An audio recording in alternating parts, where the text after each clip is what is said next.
Hai, bismillahirrahmanirrahim. Assalamualaikum warahmatullahi wabarakatuh. Saya ucapkan nama saya Muhammad Dandan bin Farsaudi dengan nombor matriks BN 21160201.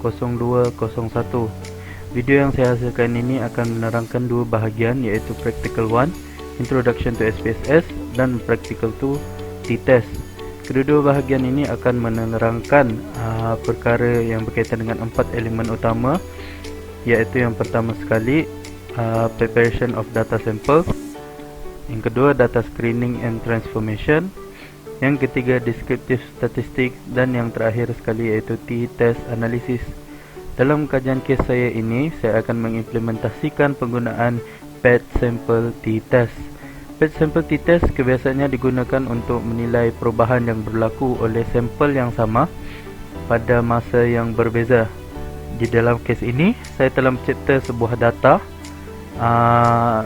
yang berkaitan dengan bilangan kerusi yang dimenangi oleh sebuah parti politik, iaitu HOPE, pada pilihan raya umum yang pertama dan kedua. Jadi dalam soalan ini mereka meminta untuk menyatakan sama ada efektif ataupun tidak kempen yang dilaksanakan oleh mereka berdasarkan bilangan kerusi yang dimenangi oleh mereka pada setiap negeri pada significant level 5% ataupun 0.05 significant level. So di sini kita ada data kita. Yang pertama sekali nombor bilangan kerusi yang dimenangi pada pilihan raya umum yang pertama, dan juga kerusi yang dimenangi pada pilihan raya umum yang kedua. Jadi pertama sekali kita open dulu SPSS kita, dan kita define table kita di variable view seperti yang tertera lah. Jadi pertama sekali variable yang saya ada seperti yang di dalam table kita ni, iaitu state ataupun negeri.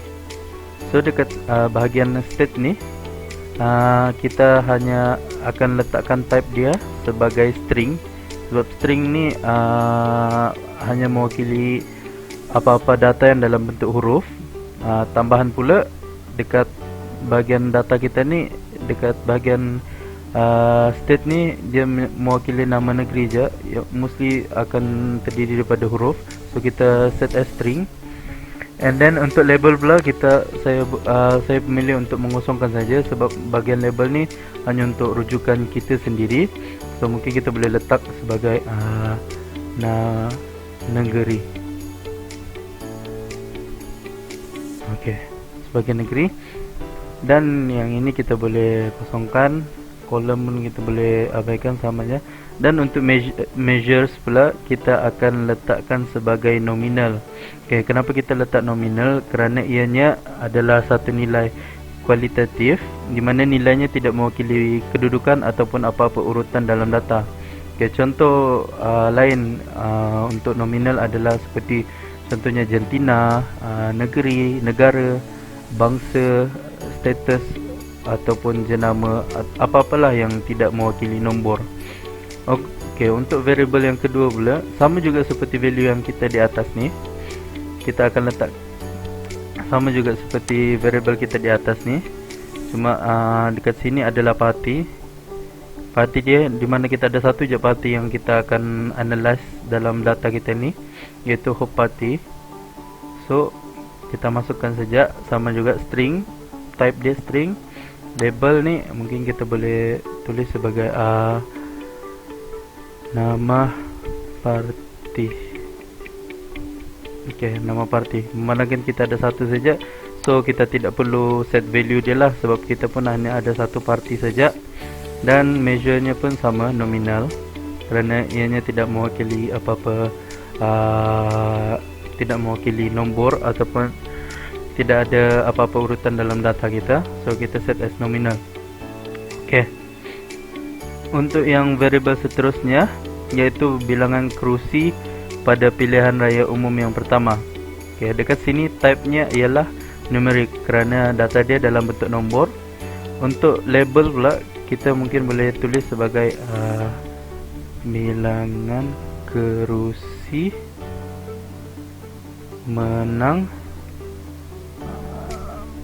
PRU 1, pilihan raya umum pertama. Okey, ini sebagai rujukan kita sajalah. So kita tahu sebab dekat sini kita punya name kita tulis sebagai GE_1, which mean general election pertama.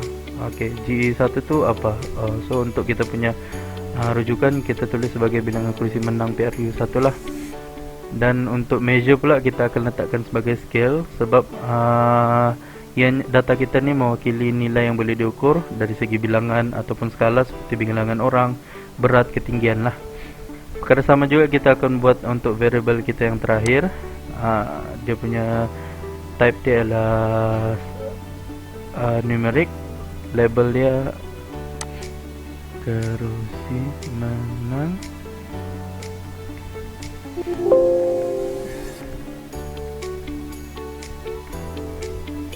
Okay, bilangan kerusi menang 2 untuk periode kedua, dan measure je pun scale sebab kedua-duanya ni mewakili nombor. Okay, and then bila kita sudah set variable kita akan masukkan data kita lah, dan ini adalah data yang telah kita masukkan berdasarkan daripada data dalam table yang kita dapat ni lah.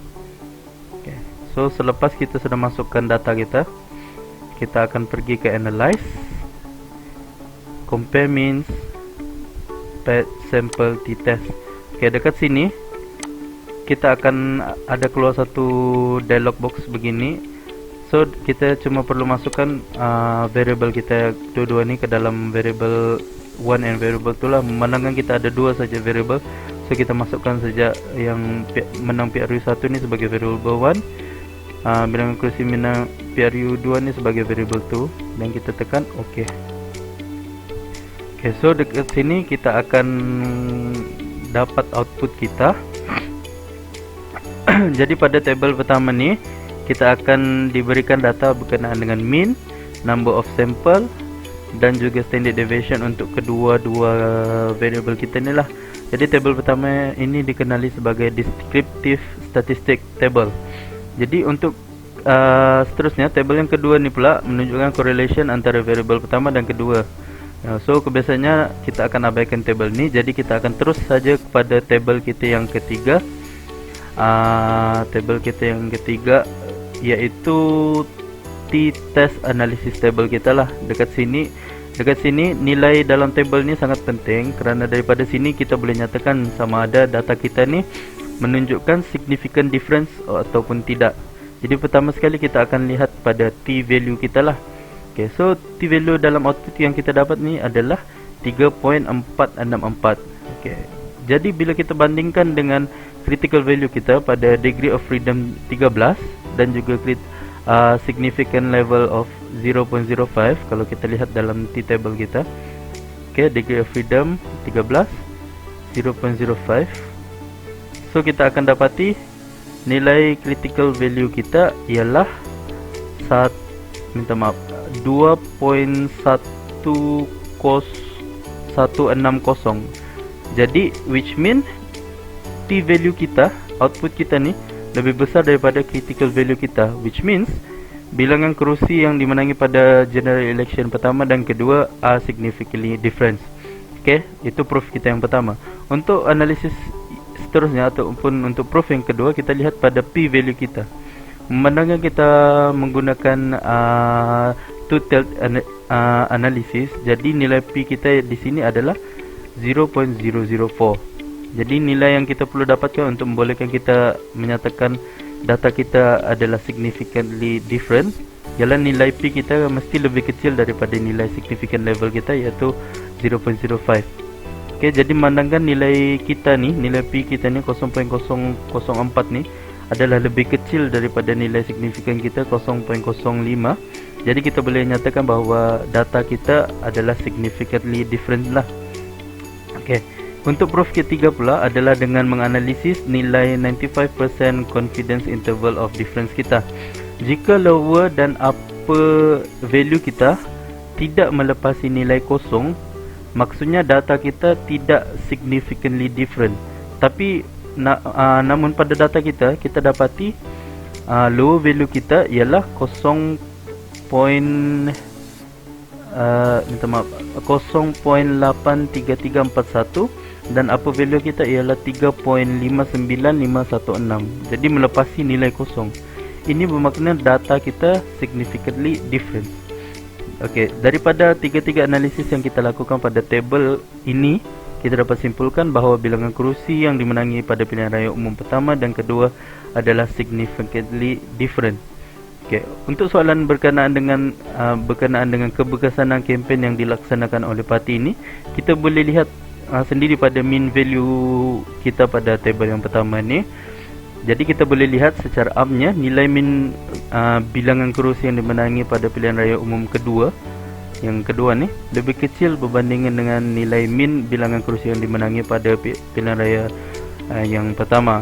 Jadi daripada sini saja sebenarnya kita sudah boleh simpulkan bahawa kempen yang dilaksanakan oleh parti politik Hope ini adalah tidak berkesan lah, sebab kita dapat secara logiknya pun kita dapat tengoklah bilangan min PRU1 dengan PRU2. PRU2 ni lagi sikit bilangan kerusi yang mereka menang berbanding dengan PRU1. So itu sekian saja daripada saya. Terima kasih.